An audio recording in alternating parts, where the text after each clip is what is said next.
Hey, good morning, everybody. Lord's blessings be upon you today. Scripture today, First Peter 2, verse 6, and the very first sentence of verse 7. First Peter 2, verse 6, and the first sentence of verse 7. He says, therefore it is contained in Scripture, and he quotes a psalm. He says, behold, I lay in Zion a chief cornerstone, elect, precious, and he who believes on him will by no means be put to shame. Therefore, to you who believe, he is precious. And so he uses this idea. He's talking about Christ, and he's saying, I lay in Zion a chief cornerstone. He's using the idea of a cornerstone, the first stone, the most important stone, the stone that had to be set first, it had to be in place first, and everything else went off of this one stone. If this one stone was out of whack, out of level, out of place, then the whole rest of the entire building would be out of level, out of whack, and out of place. It was the chief cornerstone. He says, I lay this cornerstone. He's obviously talking about Christ.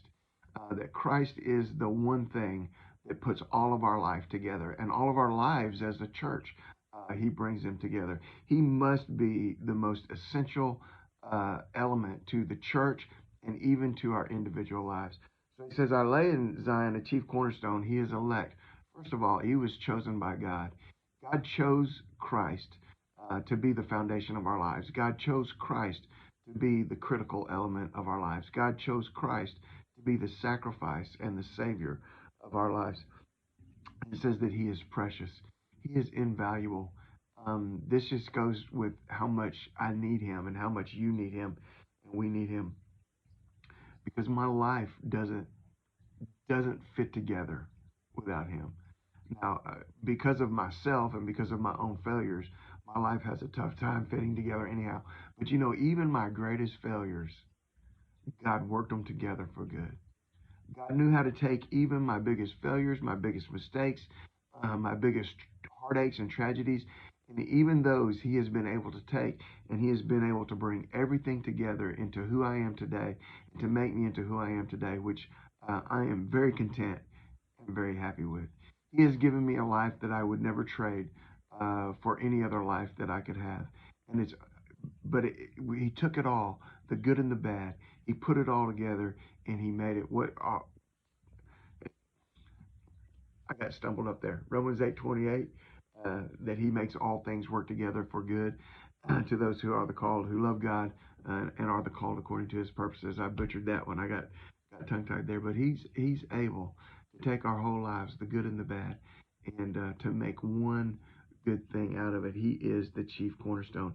He is precious. He is precious in that way. He is precious in my own life, and as a pastor, He is also precious in the church.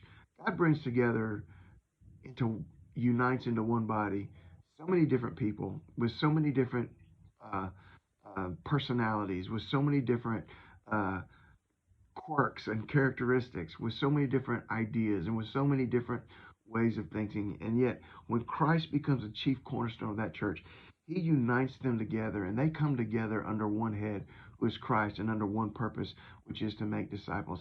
And He unites us, and although we may be so different in almost every single way, yet in Christ we have a bond and a uniting. So He says, therefore, to you who believe, He is precious. Indeed, Christ is precious because He is the chief cornerstone, the chief cornerstone of my life and the chief cornerstone of the church. And because of that, all things fit together and work together and come together under Him, and they are good. God bless you guys. Get out there and faith the rest of this day. Love you.